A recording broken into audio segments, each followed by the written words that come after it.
इतना चिपक के क्यों बैठते हो? मुझे ये समझ नहीं आ रहा, थोड़ा इधर उधर बैठ जाया करो।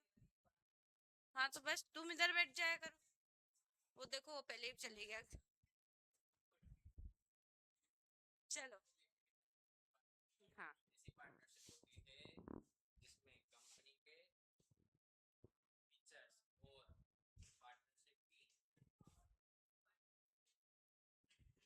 उसकी शक्ल पे लिखा है।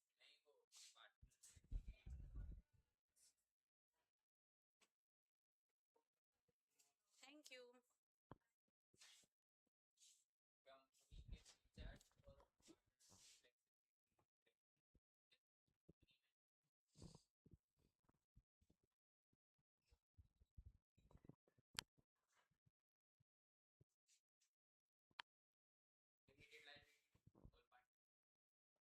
पार्टनरशिप की क्या रहती है? कंपनी के तो फीचर्स रहते, तो पार्टनरशिप के क्या रहते? ओके, और? हम्म।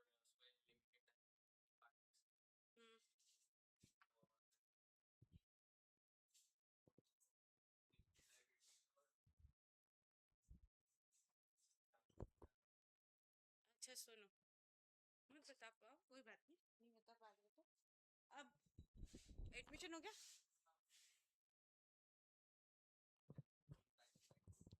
बाकी सब हो गया? ठीक है, चलो वो देख लेना आपके हिसाब से। अब मैं कोई क्वेश्चन अगर क्लास में पूछती हूँ और उसका आप जवाब नहीं दे पाते हो, तो वो आपको 3 बार लिख के लाना रहता है, ठीक है? और अगर कोई 3 बार लिख के नहीं लाता है तो उसको देनी पड़ती है पेनल्टी, 50 रुपए कैश में। कैश, फोन पे, पेटीएम, गूगल पे, ऑल आर एक्सेप्टेड।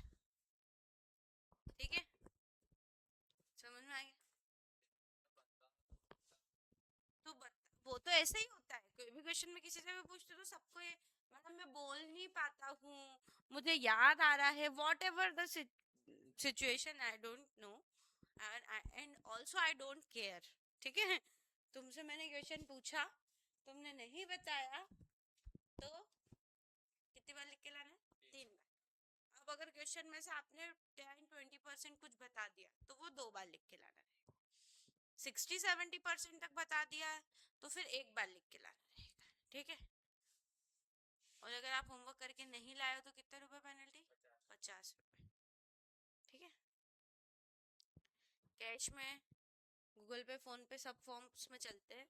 और जो मैं अपने पास नहीं पैसे रखती हूँ, जो क्लास का मुझे ऐसा लगता है कि हाँ ये अच्छा स्टूडेंट है, ये हमेशा होमवर्क करके लाता है, तो मैं पैसे उसके पास जमा करवा देती हूँ।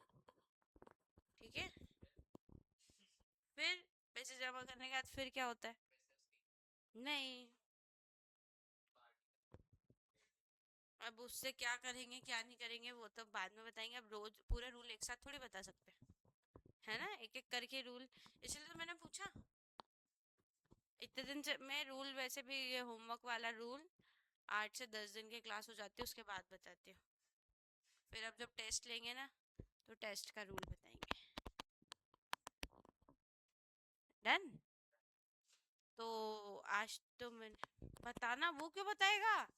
वो थोड़ी बता पा, वो बता देगा ना तो उसको भी 3 बार लिख के लाना रहेगा और तुमको भी 3 बार लिख के लाना रहेगा।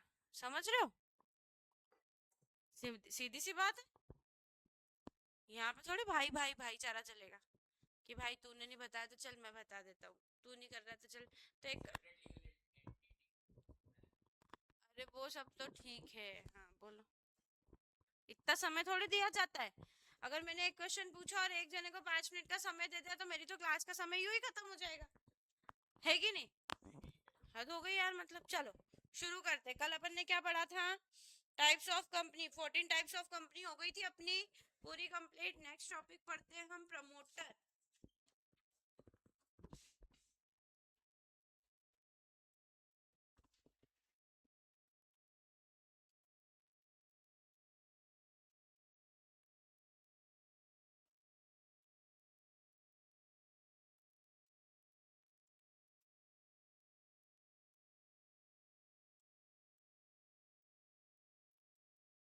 बड़ी ही सिंपल सी डेफिनेशन है, बहुत ज्यादा नहीं है डिफिकल्ट। प्रमोटर मतलब क्या होता है, सुना है क्या किसी ने? एग्जैक्टली कंपनी के केस में क्या होगा जी भैया? कंपनी के केस में क्या होगा, प्रमोटर का मतलब जिसके दिमाग में कंपनी बनाने का आइडिया आता है उसे प्रमोटर कहा जाता है, simple. The one who conceive the idea about to incorporate the company, it's called promoter. Done? Doubt किसी को? बस इतना ही सिंपल, यस इतना ही सिंपल। मान लो नितेश और चैतन्य दोनों दोनों को कोई बिजनेस ओपन करना है, तो दोनों सोच रहे हैं कि आधी आधी कैपिटल लगा के हम पार्टनरशिप कर लेते हैं। ठीक है, तो ये किसी प्रोफेशनल के पास गए, पार्टनरशिप बनवानी है मेरे पास है, तो मैंने इनको सजेशन दिया कि पार्टनरशिप से ज़्यादा बेटर ऑप्शन आपके पास क्या है, कंपनी बना लो। तो इनके केस में प्रमोटर कौन हो गया, है ना? मैं हुई ना, जिसके दिमाग में कंपनी बनाने का आइडिया आया वो क्या कहलाएगा, प्रमोटर। सिंपल सी बात। अब चैतन्य और नितेश आपस में बात कर रहे थे बिजनेस करने की। चैतन्य के पास ऑप्शन था यार पार्टनरशिप में कर लेते हैं या फिर एलएलपी कर लेते, जो भी।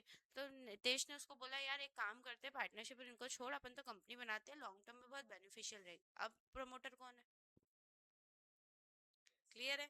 तो the one who conceive the idea about to incorporate the company, it's called promoter. बस इतनी ही डेफिनेशन लिख लो। कोई भी हो सकता है, अपने लिए प्रमोटर वो कहलाएगा, पर अपने बुक्स ऑफ अकाउंट में प्रमोटर के नाम की जगह अपने ही नाम लिखाएगा, है ना? क्लियर है?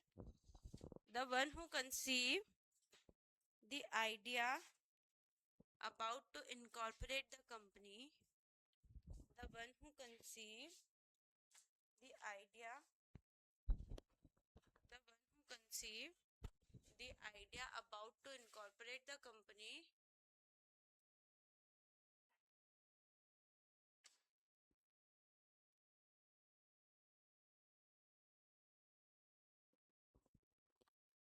the one who conceived the idea about to incorporate the company, it's called promoter।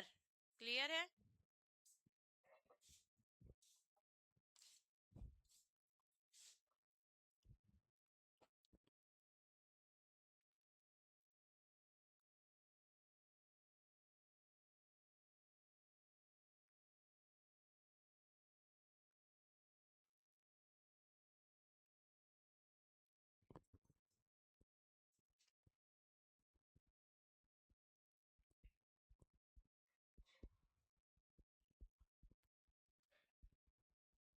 क्या हो गया भैया?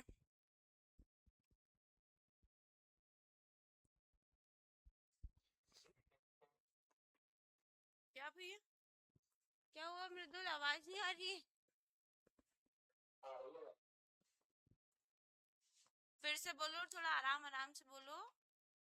आ रही है उसको आवाज?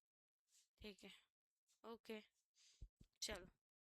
The one who conceive the idea about to, conceive की स्पेलिंग में अगर किसी को इशू आ रहा हो तो ये होती है स्पेलिंग। ठीक है, गॉट इट? चलो,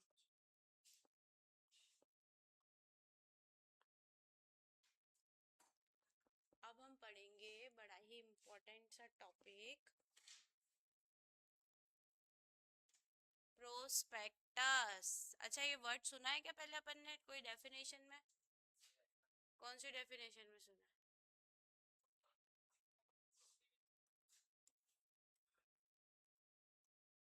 प्रोस्पेक्टस पब्लिक प्राइवेट में सुना है? चलिए, प्रोस्पेक्टस। और इसको मैंने क्या वर्ड यूज करा था, एडवर्टीजमेंट, है ना?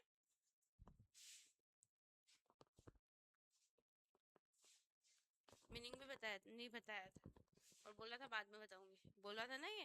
हाँ, तो प्रोस्पेक्टस मतलब क्या होता है? अच्छा मैंने तो एलएलपी में भी एक पॉइंट में ये बोला था कि डेजिग्नेटेड पार्टनर लिख लो और स्टार मार्क कर लो, आगे बताऊंगी इसका मतलब। तो जो व्यक्ति कंपनी में जिसका डायरेक्टर का रोल होता है ना, as it is role LLP में डेजिग्नेटेड पार्टनर का होता है, दैट्स इट। क्लियर है? क्या हो गया भैया? क्या? डायरेक्टर होते हैं, वैसे ही एलएलपी में डेजिग्नेटेड पार्टनर का रोल होता है। क्लियर है? तो ये क्वेश्चन इज दैट कि जो व्यक्ति पार्टनर होता है वो डेजिग्नेटेड पार्टनर हो सकता है क्या? हाँ हो सकता है। और जो डेजिग्नेटेड पार्टनर होता है वो पार्टनर हो सकता है क्या? पर हर बारी ऐसा हो ये जरूरी? सिंपल। चलो, प्रोस्पेक्टस ध्यान से सुनना भैया। प्रोस्पेक्टस क्या होता है? एक ऐसा डॉक्यूमेंट जिसके थ्रू पब्लिक कंपनी पब्लिक को इनवाइट करती है कि आप आओ और हमारी कंपनी के शेयर्स खरीदो, उससे प्रोस्पेक्टस बोला जाता है। It is a written document, it is a kind of invitation. कौन देता है? Public company. किसको देती है वो इनविटेशन? पब्लिक को, कि आप आओ और हमारी कंपनी के शेयर्स परचेस करो। That is called prospectus. उसमें ईच एंड एवरी डिटेल लिखी हुई होती है कंपनी के बारे में, कि कंपनी कितने शेयर्स इशू करने वाली है, कितने करोड़ के शेयर्स इशू करने वाली है, शेयर्स कितने हैं, एक शेयर का अमाउंट कितना है, एक पर्टिकुलर लॉट में कितने शेयर्स मिलेंगे, पुरानी क्या पुरानी पूरी पोजीशन कंपनी की, कि पिछले साल कंपनी ने कितना प्रॉफिट कमाया था, कंपनी की पहले कैपिटल कितनी थी, शेयर होल्डर कौन कौन थे, कितने में पहले शेयर इशू कर रखे, डायरेक्टर क्या है, एक्चुअल में फाइनेंशियल पोजीशन क्या है कंपनी की, कंपनी ने कितने लोन ले रखे, each and every detail prospectus में लिखी जाती। अच्छा, अभी आप लोगों ने 20 जून का दैनिक भास्कर देखा? किसी ने देखा? किसी ने भी देखा हो? नहीं देखा हो तो एक बार उठा के देखना। फ्रंट पेज पे जियो प्लेटफॉर्म लिमिटेड का प्रोस्पेक्टस आया है, फ्रंट पेज पे। ठीक है, 20 जून 2026 का सैटरडे का आप देखना, दैनिक भास्कर का फ्रंट पेज, जियो प्लेटफॉर्म लिमिटेड का प्रोस्पेक्टस आया है, ईच एंड एवरी डिटेल आई है। आया समझ में? और उस कंपनी का प्रमोटर कौन है पता है? Reliance industries limited. आया समझ में? देखना आप एक बार। ठीक है, तो आपको समझ में आ जाएगा कि प्रोस्पेक्टस क्या होता है। जो मैं आपको बोल रही हूँ उसका लाइव एग्जांपल प्रोस्पेक्टस का दे रही हूँ कि प्रोस्पेक्टस क्या होता है। It is a written document issued by the public company to the general public for inviting the public for purchasing the shares of the company. It contains each and every detail about the company like financial position, capital, pre-issue capital, post-issue capital, issue size, lot size, financial position of the company, director, member, सारी detail उसमें लिखी हुई होती है। और ये it is a kind of advertisement. जैसा advertisement होता है वैसे ये एडवर्टीजमेंट से भी लोगों को हम सूचना देते हैं, बताते हैं, वैसे इससे भी हम लोगों को बताते हैं और इनवाइट भी करते हैं साथ साथ में, इसलिए इसको प्रोस्पेक्टस बोले। क्लियर? चलो, लिख प्रोस्पेक्टस की डेफिनेशन। क्या हुआ भैया, गलत लिख रखा है प्रोस्पेक्टस भी? है ना? दो कॉपी, निकालो ना तुम्हारी मिस्टेक। रोज रोज लिखो। It is a written document, written भी गलत लिखा है, हद हो गई यार। हाँ भैया, रिटर्न के भी अलग अलग मतलब होते हैं। RETURN रिटर्न मतलब वापस करना होता है, और WRITTEN रिटर्न मतलब लिखना होता है। दोनों में डिफरेंस होता है ना। ये pair and group of words होते हैं जो बोलने में सेम लगते हैं पर मीनिंग उनका बहुत ज्यादा डिफरेंस होता है। ठीक है, तो रिटर्न, ये वाला रिटर्न लिखना है आप लोगों को। बाकी और भी कोई गलती कर रहा हो ना तो देख लेना। It is a return document issued by the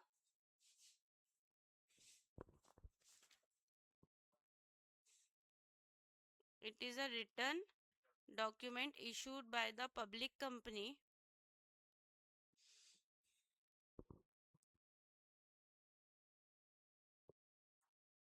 it is a written document issued by the public company to the general public. It is a written document issued by the public company to the general public for purchasing. It is a written document issued by the public company to the general public for purchasing the shares of the company.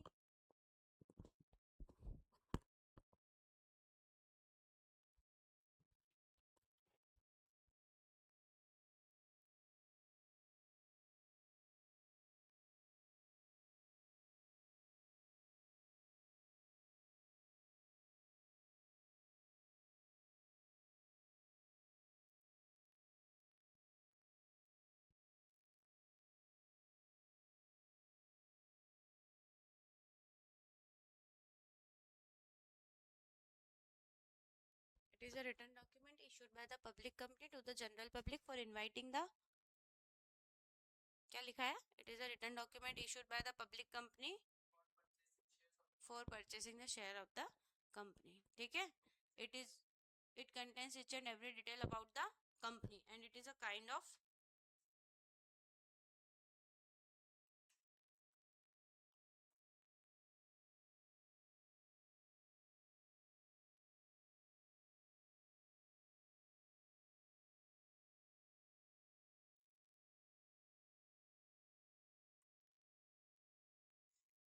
it contains each and every detail about the company. It is a kind of advertisement.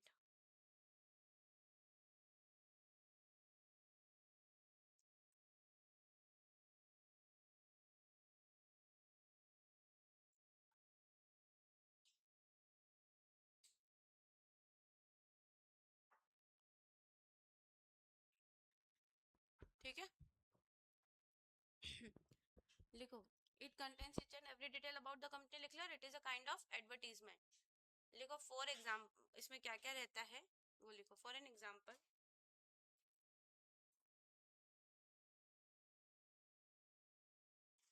Financial position of the company, pre issue and post issue size of the company,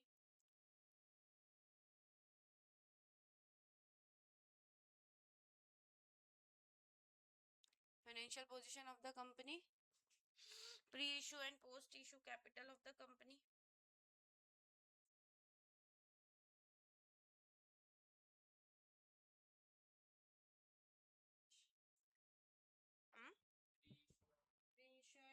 pre-issue and post-issue capital of the company, lot size,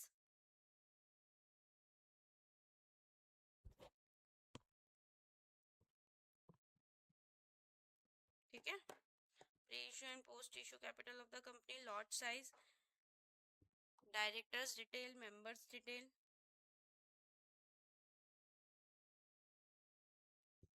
directors detail and members detail,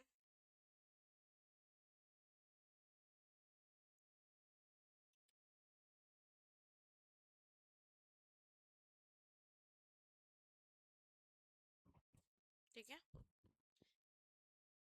Financial position of the company, balance sheet, profit and loss account, etc.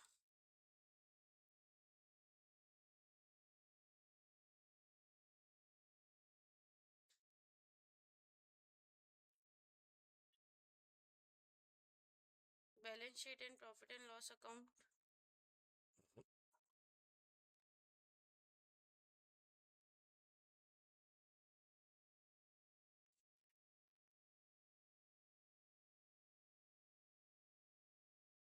ठीक है? Done. Prospectus खत्म. और ये वाला prospectus सब देखना, एक बार online ढूंढ लेना, या तो मिल जाएगा तो आपको और क्लियर हो जाएगा. आ गया समझ में प्रोस्पेक्टस क्या होता है? प्रोस्पेक्टस क्या होता है? It is a kind of invitation. Invitation ही होता है, काइंड ऑफ इनविटेशन तो क्या बोलूं, एडवर्टीजमेंट जैसा होता है. रिटर्न होता है, लिखित में जाता है. ऐसा नहीं कि ओरली अनाउंसमेंट कर दिया तो काम हो गया, नहीं. रिटर्न डॉक्यूमेंट होता है ताकि उससे प्रूफ रह सके. और मैं आपको बता भी रही हूँ वो भी रिटर्न में ही है. ठीक है? जिसके थ्रू पब्लिक को इनवाइट करते हैं कि आप आओ और हमारी कंपनी के शेयर्स खरीद कर लेकर. It contains each and every detail about the company, जैसे फाइनेंशियल पोजीशन, ये वो सब कुछ लिखा होता है. डन. नेक्स्ट टॉपिक लिखो, शेयर्स. ये क्या है यार, थोड़ा सा भी डिस्टेंस नहीं रखते इसके बीच.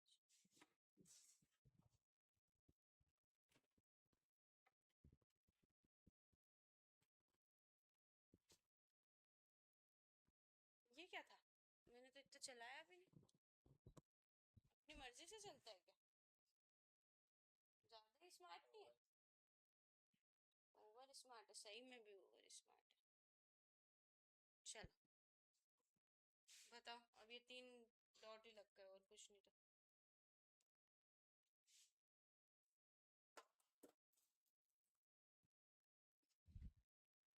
तो क्या?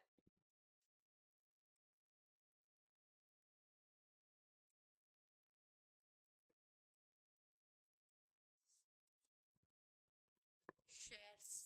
ठीक है? क्या होता है भैया शेयर्स, कौन बताएगा?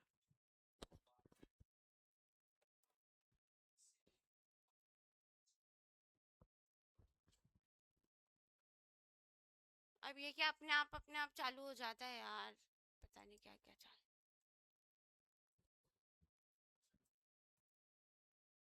इसके फोटो बुलवा लूं?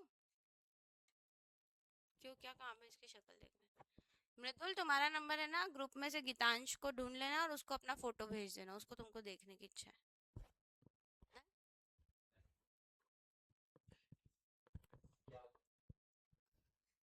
गीतांश नाम का एक लड़का है ग्रुप में, नए ग्रुप में, नई बैच में। तो उसका नंबर निकाल के उसको मैसेज करना और उसको अपनी प्रोफाइल पिक दिखा देना, इसको आपका फोटो देखने की इच्छा है, आपकी शक्ल देखने की इच्छा है इसलिए। ठीक है, डन गीतांश। चलो ने अब दूसरा पढ़ते। शेयर्स, शेयर्स पढ़ते हैं। शेयर्स क्या होता है, कोई बता रहा है? एनीवन? Part of company. क्या कंपनी इशू करती है? ठीक है, रहने दो रहने दो रहने दो, आपको तो पता होना चाहिए था। क्या? ठीक है, तुमने भी कोई सही नहीं बोला था जो उसके ऊपर ताली बजा।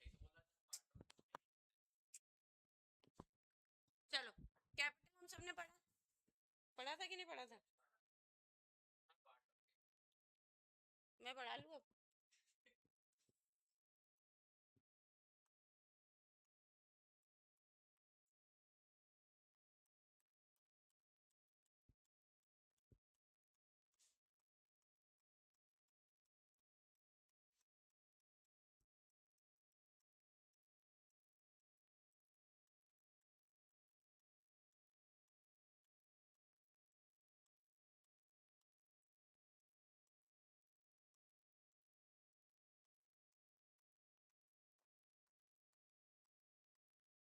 ये पता है क्या है? कोरोना वायरस ऐसे होता था, ऐसे होता था। ठीक है, पर ये है, इतनी सारी है, कैपिटल है। ठीक है, चल, ये पूरी की पूरी मेरी कंपनी की इतनी कैपिटल है, और ये जो छोटे छोटे हिस्से दिख रहे हैं वो शेयर्स हैं। तो इन शॉर्ट में अगर आपको समझ में आया हो तो शेयर्स क्या होता है पता है? Small small parts of capital, it's called shares. जब कैपिटल इतनी पूरी है और कैपिटल को मैं छोटे छोटे छोटे छोटे टुकड़ों में बांट देती हूँ, तो वो क्या बन जाते हैं? शेयर्स बन जाते हैं, सिंपल। आ गया समझ में? और जब पूरे शेयर्स को एक साथ मर्ज कर देती हूँ तो वो कैपिटल बन जाती है। तो small small parts of capital, it's called shares. Clear है? अच्छा, आपको पता है कितने टाइप्स के शेयर्स होते हैं? टाइप्स ऑफ शेयर्स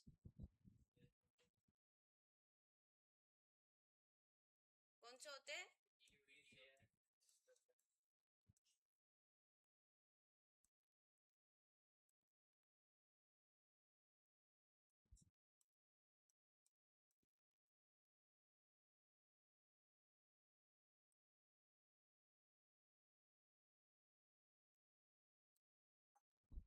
कुछ तो नया होता होगा, इसलिए मैं ये टॉपिक पढ़ा रही हूँ, है ना?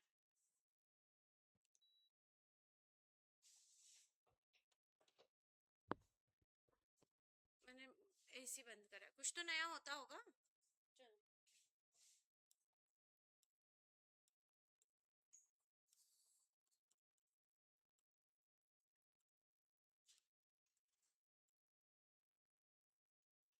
एक होता है स्वेट इक्विटी शेयर्स। ठीक है, पहले आप डेफिनेशन लिखो, शेयर्स लिखो, ये कोरोना वायरस बनाना, फिर उसकी डेफिनेशन में लिखवाती हूँ।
बना लिया?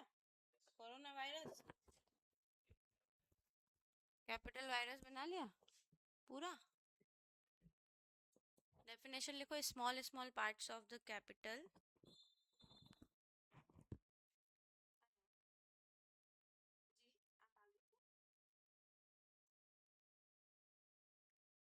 आप आगे। अच्छा ठीक है, आप पहुंच के मुझे कॉल कर देना। मैं ऊपर से मम्मा को या किसी को भेज दूंगी, मैं तो बाहर थी। Small small parts of the capital, it's called shares.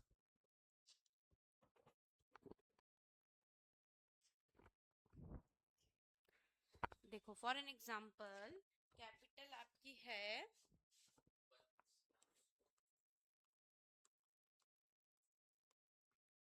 अब 10 लेके लेंगे, मान लो 10 लाख कैपिटल है और 1 लाख शेयर्स है। कितने शेयर्स है? तो एक शेयर की वैल्यू कितनी हो गई? ठीक है, 10 लाख के कितने टुकड़े कर दिए मैंने? 1 लाख टुकड़े कर दिए और एक टुकड़े की वैल्यू कितनी रख दी? 10। ठीक है, तो उनको क्या बोला जाता है? शेयर्स। कैपिटल को छोटे छोटे हिस्सों में तोड़ दिया और तो वो शेयर्स बन गए। क्लियर है? और सारे शेयर्स मिला के क्या बन जाती है? कैपिटल बन जाती है, इसलिए हम उसको शेयर कैपिटल बोलते हैं। डन? समझ में आ गया? लिख लो, फॉर एन एग्जांपल कैपिटल इतनी है, उसके इतने टुकड़े करे, एक टुकड़े की वैल्यू इतनी।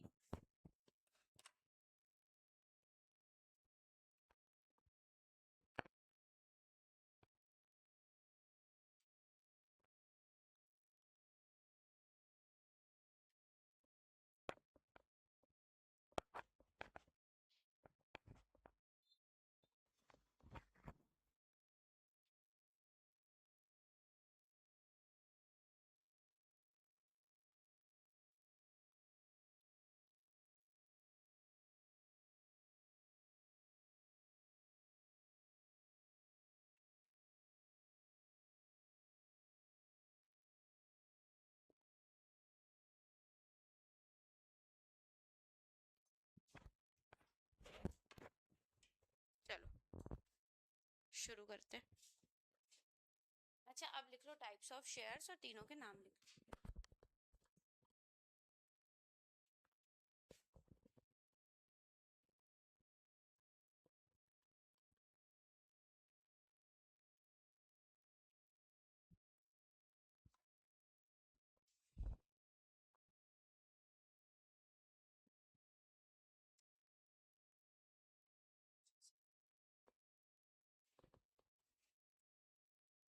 दिख रहा है? ये डार्क यूज कर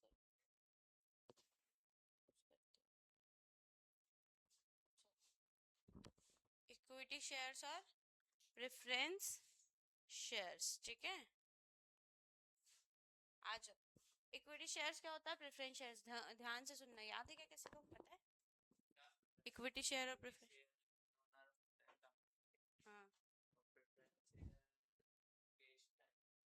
गेस्ट टाइप होते हैं।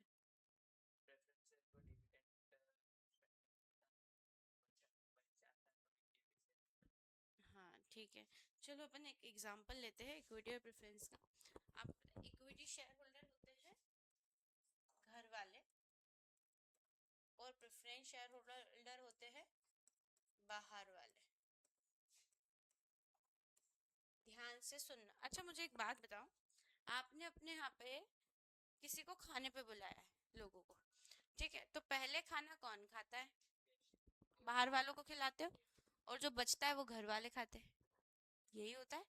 तो प्रेफरेंस शेयर होल्डर को प्रॉफिट में हिस्सा पहले दिया जाता है, और अगर कुछ बच जाता है तो वो किसको दिया जाता है? इक्विटी शेयर होल्डर को। ये चीज क्लियर हुई? अच्छा एक बात बताओ, आपके और जितना बचता है उतना पूरा आपको ही खाना होता है ना? खाने पे गेस्ट को बुलाया, एक बार उनको खिला दिया, फिर जितना बच गया, बचा तो आपको मिल गया, और जितना बचा पूरा आपको दूसरे दिन में आपकी मम्मी खिला देती होगी, है ना? तो मतलब नहीं मिलेगा तो बिल्कुल नहीं मिलेगा, और मिलेगा तो सारा बचा कुचा सब इक्विटी वालों को, घर वालों को मिल जाता है। ठीक है ना? और इसके अलावा एक बात बताओ, आपके घर के बड़े इंपॉर्टेंट डिसीजन लेना है, तो वो आपके जो गेस्ट आएंगे वो लेंगे कि आप लोग लोगे? तो इक्विटी शेयर होल्डर को हर मुद्दों में बोलने का अधिकार होता है, प्रेफरेंस शेयर होल्डर को नहीं होता है। घर के मालिक आप हो कि गेस्ट है, तो इक्विटी शेयर होल्डर कंपनी के मालिक होते हैं, उनके पास मालिकाना हक होता है।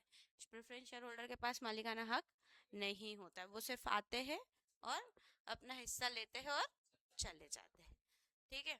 उसके बाद कंपनी, अच्छा आप मान लो कि कल आपकी इनकम 50,000 रुपए थी, आज आपकी इनकम 1.5 लाख हो गई, तो वो जो ग्रोथ 1 लाख रुपए एक्स्ट्रा कमा रहे हो वो आप रखोगे अपने घर में कि रिश्तेदारों को दे दो? तो ग्रोथ में हिस्सा किसका? इक्विटी शेयर होल्डर का। प्रेफरेंस शेयर होल्डर को कोई ग्रोथ में हिस्सा नहीं मिलता है। आया समझ में? आज अगर आपके शेयर्स की वैल्यू 500 रुपए है, कल को वो मार्केट में जाके 800 850 में बिकेगा, तो 350 रुपए पर शेयर का प्रॉफिट किसको? आपको। दैट इज कॉल्ड ग्रोथ में हिस्सा। पर प्रेफरेंस शेयर होल्डर कल भी 50 रुपए का था और आज भी 50 का और 10 साल बाद भी 50 रुपए का ही रहेगा, उनको ग्रोथ में हिस्सा नहीं मिलता है। क्लियर है? पक्का समझ में आ गया? लिख लो आपने जो टाइप्स ऑफ शेयर लिखे वहाँ घर वाले बाहर वाले।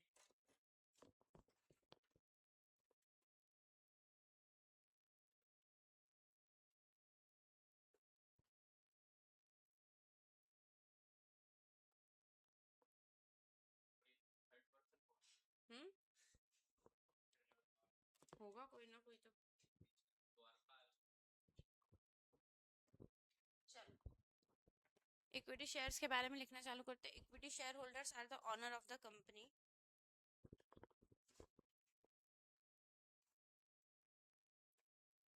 Equity share holders are the owner of the company.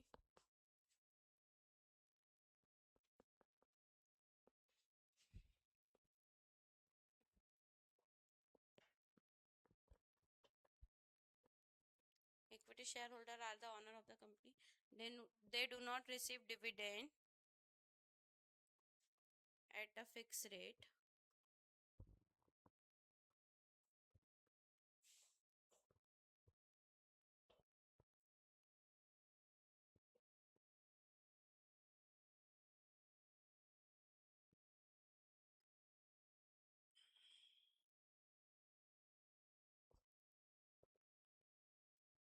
They do not receive dividend at a fixed rate. ठीक है? They participate in the growth of the company. They participate in the growth of the company.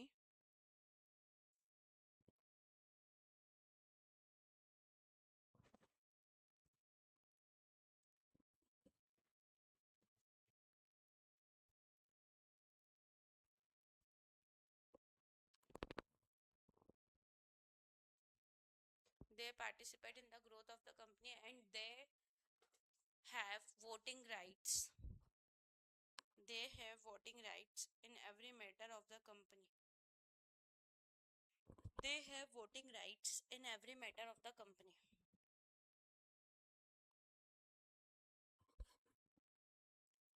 They have voting rights in every matter of the company.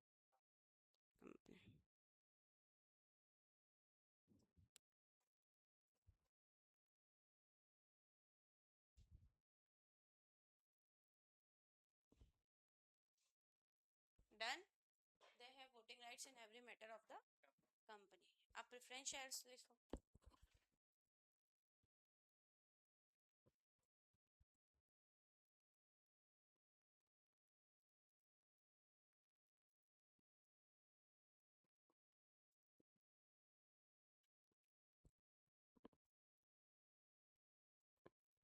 Preference shares में क्या लिखोगे? Preference share holder only share holders are the company, या creditors of the company लिख सकते हो। Preference share holders creditors of the company. अच्छा, जो equity में लिखा है ना उसमें इसका उल्टा लिखेंगे, पहले सुन लो। Preference share holders are the creditor of the company. They receive dividend at a fix rate. They do not participate in the growth of the company. They do not have right to vote in every matter of the company. लिख लोगे? लिखो।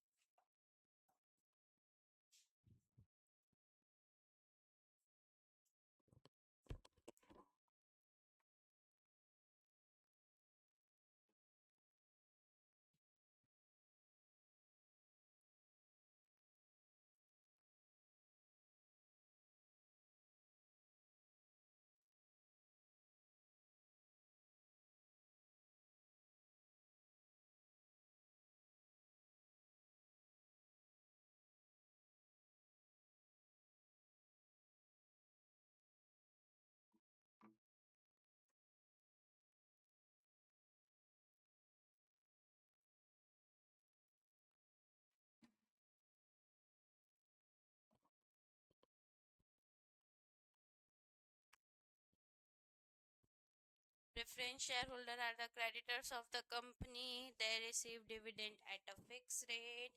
They do not have voting rights and they do not participate in the growth of the company. Clear है?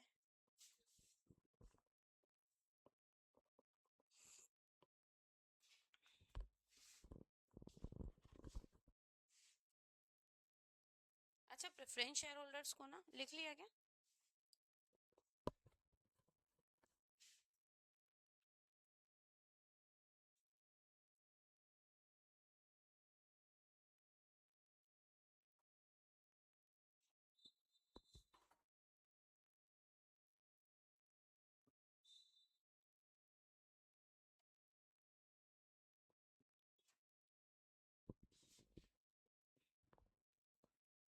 अच्छा, preference share holders को ना 2 preferential rights मिले होते है ना, इसीलिए। अब एक बात बताओ, ना तो किसी को वो क्या नाम है चैतन्य, थोड़ा सा उधर हो जाओ। ठीक है, तुम सही बैठे हो।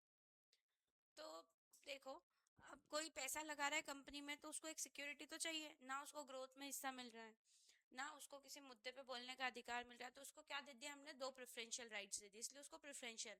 पहला तो भैया डिविडेंड सबसे पहले आपको मिलेगा, और जब भी कंपनी बंद होगी तो कैपिटल का रिपेमेंट सबसे पहले आपको मिलेगा। खत्म।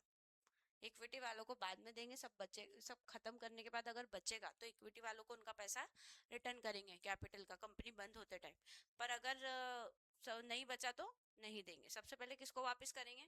प्रेफरेंशियल। तो प्रेफरेंशियल होल्डर को 2 राइट मिलते हैं, एक तो पेमेंट ऑफ डिविडेंड और दूसरा repayment of capital at the time of winding up. Winding up मतलब कंपनी बंद हो तब।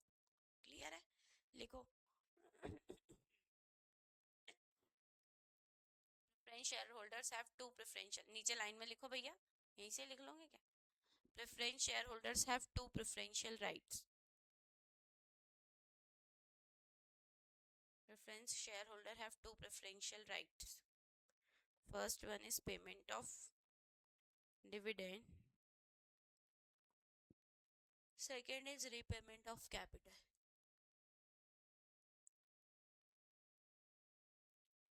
Payment of dividend and repayment of capital.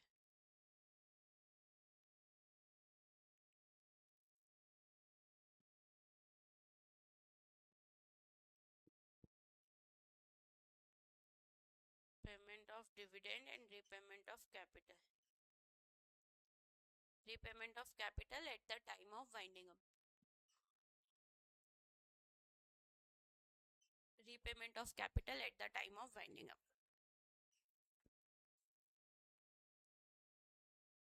ठीक है?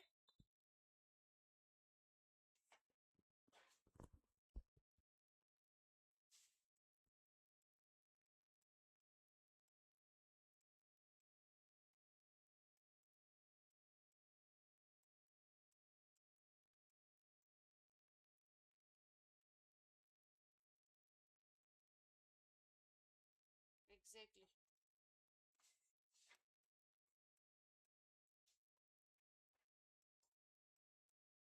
समझ ना यार इसको।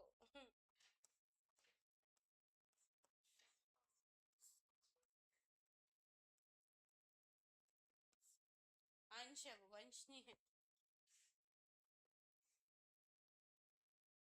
ठीक है? पसीना बहाव समता अंश। ठीक है, ध्यान से सुनना।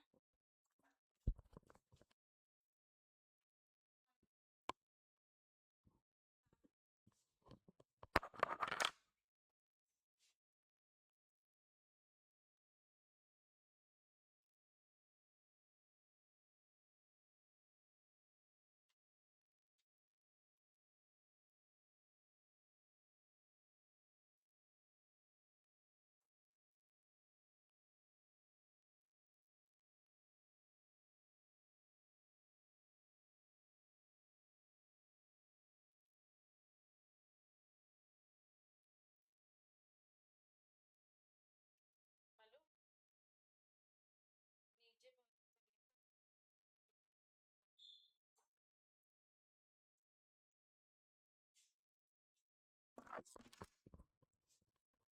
चलो, समझ में आ गया? समझ आया ही नहीं तो समझ में कैसे आएगा? इक्विटी प्रेफरेंस तो आ गया होगा, बस समता अंश मतलब समता इन द इक्विटी शेयर्स को हिंदी में समतांश बोलते हैं। और स्वेट इक्विटी को क्या बोला, बहुत ही अजीबोगरीबो नाम है, पसीना बहाव समता। स्वेट का मतलब क्या होता है आपका पसीना, ये तो सबको ही पता है। और इन शेयर का नाम क्या है, स्वेट इक्विटी शेयर। ध्यान से सुनना, जब भी कंपनी का कोई एम्प्लॉय या डायरेक्टर, क्या बोला मैंने, जब भी कंपनी का कोई एम्प्लॉय या डायरेक्टर कंपनी को उसकी रेगुलर सर्विस छोड़कर कोई दूसरी सर्विस प्रोवाइड करता है, तो कंपनी उसको पैसे ना ऑफर करते हुए क्या दे देती है, कंपनी के इक्विटी शेयर्स दे देती है। वही इक्विटी शेयर्स क्या कहलाते हैं, स्वेट इक्विटी शेयर्स। याद आ गया शायद आपको, है ना, याद था। जब भी कोई कंपनी अपने एम्प्लॉय को क्या करती है, एम्प्लॉय या डायरेक्टर, जैसे फॉर एन एग्जाम्पल सत्यम है ना, आप सब मेरी कंपनी के एम्प्लॉय हो, सत्यम है। सत्यम अकाउंटिंग भी करता है और साथ साथ में ना इसकी हॉबी है वॉल पेंटिंग की, जो आजकल चल रही है ना सुंदर वाली वॉल पेंटिंग, वो इसको आती है।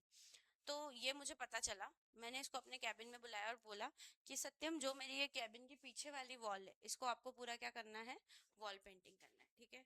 इसने बोला ओके मैम। इसने पूरी वॉल पेंटिंग करी, सब कुछ करा। उसके बाद मैंने पूछा आपकी फीस कितनी हुई इसकी वॉल पेंटिंग की, तो इसने बोला मैडम 50,000। ठीक है, तो मैंने बोला अच्छा एक काम करते, 50,000 रुपये में आपको कैश में ना देते हुए कंपनी के इक्विटी शेयर दे देते, तो इससे आपका ये फायदा होगा कि आप लाइफ टाइम के लिए उतने शेयर के लिए मेरी कंपनी के मालिक बन जाओगे। और मेरे को आपको कैश ना देते हो, मैं आपको क्या दे रही हूँ, शेयर्स दे रही हूँ। आ गया समझ में, मैंने काम भी करवा लिया और आपको शेयर्स दे दिए उतने परसेंट। तो उसको क्या बोला जाएगा, स्वेट। आपने मेरी कंपनी के लिए पसीना बहाया, उसके बदले में मैंने आपको मेरी कंपनी के इक्विटी शेयर्स दिए, that is called sweat equity shares. और इसके लिए एक लाइन लिखी जाती है, कंसिडरेशन अदर देन कैश। आपको कंसिडरेशन मिला पर कैश में नहीं मिला। आ गया समझ में, गॉट इट, पक्का। लिखो, whenever employee and director of the company provide whenever employee and director of the company provide any services to the company other than their regular services, whenever employee and director of the company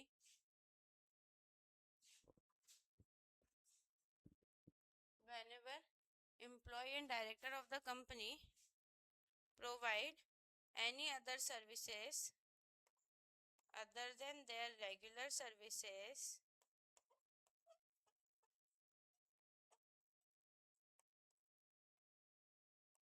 other than their regular services, then company offer to him her, then company offer to him her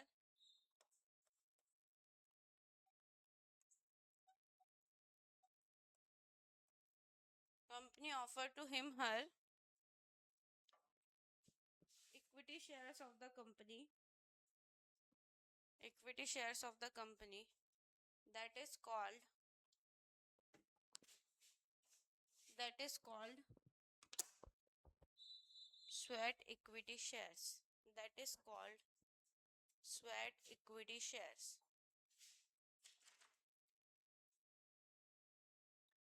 that is called sweat equity shares। Clear है, brake नीचे bold में लिखना, consideration other than cash, मतलब cash ना देते हुए company के shares दिए।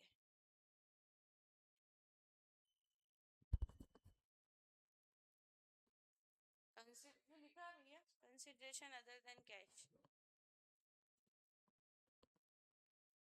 Consideration other than cash.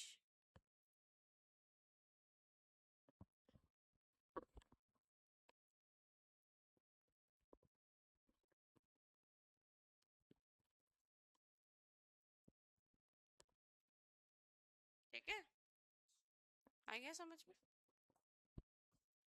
चलो, ये अब ध्यान से सुनना, कंपनी जब इनकॉर्पोरेट हो जाती है उसके 1 साल बाद ही स्वेट इक्विटी शेयर इशू कर सकती है, और अपनी ओवरऑल कैपिटल का 20% से ज्यादा स्वेट इक्विटी शेयर इशू नहीं कर सकती। लिख लो, after 1 year of incorporation company can issue sweat equity shares, after 1 year of incorporation company can issue sweat equity shares,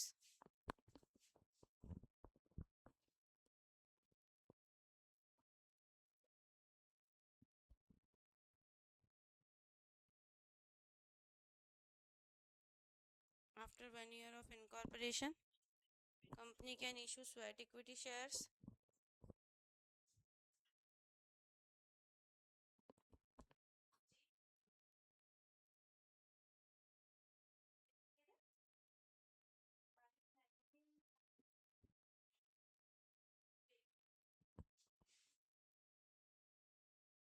चलो, इशू स्वेट इक्विटी शेयर्स। उसके बाद है company can't issue more than 20% equity shares. Company can't issue more than 20% equity shares. ठीक है, चलो done. आज की सभा यहीं समाप्त, मिलते हैं कल। आ गया समझ में सबको?